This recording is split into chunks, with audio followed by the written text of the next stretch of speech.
What's happening, fellow patriots? Today's video is brought to you by some interesting developments about Vice President Mike Pence. Now, if any of you are on Twitter and follow attorney Lynn Wood, you've probably seen stuff about how he says Pence is a traitor, but I just want to talk about it today because I saw some really interesting tweets last night about the Electoral College contesting on January 6th and how Pence can't be trusted to count them and to honestly say what was in the envelopes about who won, who didn't. So I'm going to show you some tweets. I'm going to read some of them. I'm going to read an interesting article from Politico, who can be iffy sometimes in their reportings, but either way, you can go back and fact check me. But let's just talk about how, if Pence is really a traitor, what that means for President Trump, because I have trouble wrapping my brain around the fact that Pence could be a traitor and Trump is not doing anything about it, or at least anything about it that we know of. Because Trump, I don't even think he plays 4D chess anymore. He's playing 5D chess, because there are plays that he makes that he sees ahead of time, and he goes ahead and makes them when we think that there's nothing left for him to do, and he does it. So maybe Trump knows about this. Maybe he's been suspecting it all along, and he's keeping Pence at arm's length. I don't know, but that's a little baffling and worrisome if Pence is a traitor, because I would think that he is the most trusted member in Trump's cabinet right now, and just the fact that Pence, the possibility that he's a traitor, is very worrisome. So let's look at these tweets. Here we go. So let's take a look at some of these tweets.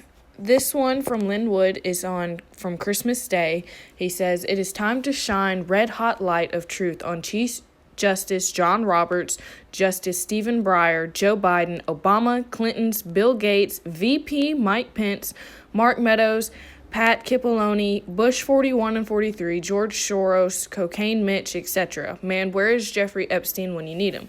Now, this was one of the first things that I had seen from Lynn Wood that kind of made me question where his whole Mike Pence traitor thing was coming from, because I had been seeing quite a few things the past couple days around Christmas time about Pence was a traitor.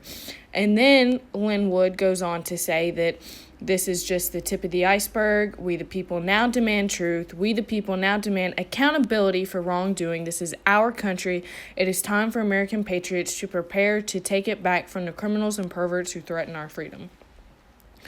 And then someone replies to Lynn Wood and said, "If this whole thing is based off of Pence doing the right thing in January and he doesn't, where does that leave the American people?" And Lynn Wood said, "Pence is not to be trusted for January 6th. Pose questions about him to people who know him. Is he arrogant and condescending to others? Is he focused on Pence 2024? Is he besties with Paul Ryan? Why does wife attend all dinners with other women? What is he hiding? We deserve answers."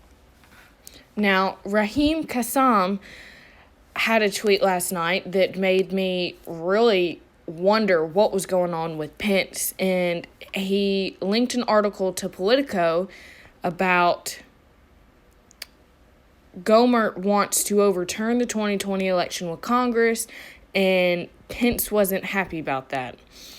Vice President Mike Pence has asked a federal judge to throw out a lawsuit brought against him by Republicans seeking to empower him to overturn the results of the 2020 election.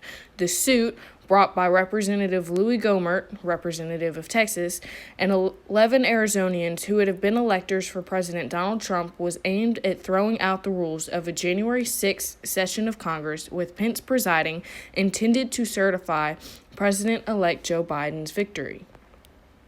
Gohmert's suit contends that the rules Congress has followed for more than a century are unconstitutional because they override the vice president's power to unilaterally decide which electoral votes to count.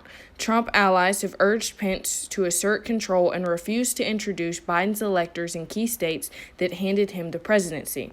But Pence, in a 14-page filing brought Justice Department attorneys, said the suit shouldn't be aimed at him since he is who Gohmert is trying to empower. A suit to establish that the vice president has discretion over the count filed against the vice president is a walking legal contradiction, Pence's brief said. Now, I won't go on and read the whole thing. I'll link the article in the description box below. That way you can go and read it. I'm not going to bore you with it all. But that's just very interesting. Now, in response to that political article, Lin Wood had to say, "Wow, Mike Pence announces on New Year's Eve that he no longer plans to pursue career in politics. Guess all those who said he is an egomaniac wolf in sheep's clothing, focused on a run in 2024 were wrong. Good call, Mike. You are not fit to be president anyway." And here is Kyle Becker's tweet in regards to Pence in the Electoral College. He says, "Electoral College, U.S. House, moves for leave to file the accompanying amicus curiae brief in support of dismissal. Defendant Pence consents.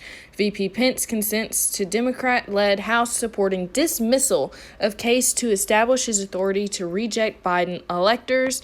And here is the brief. So, what do you guys think about that? I would say it's interesting nonetheless, even if Lin Wood is wrong, which part of me thinks that he isn't, because all of the tweets that I have seen from him in the past couple weeks have been factual. He has been right about everything, and he said a lot about Jeffrey Epstein lately. I'll do another video on that, but it seems like what he said about Epstein is true. So I really think that what he's saying about Pence is true as well. I really hope he is wrong, though, because honestly, from what I've seen from other people and what I know of the election kind of rests in Pence's hand right now, since it is a contested election. He has the option to read the certificates come January 6th, or he has the option to say no. If he says no, Biden wins. If he says yes, I have full faith that Trump has won, and I hope that all these Republican senators and just everybody else do come through like they say they are and contest this. But I really hope Lin Wood is wrong about Pence, that he's not a traitor, because just the implications that poses on us are just out of this world. So hope he's wrong. I don't think he is, but we'll see what happens. Let me know in the comment section below what you guys think. As always, like, share, and subscribe. This is your host, President-elect Arwal. Freedom Speaks.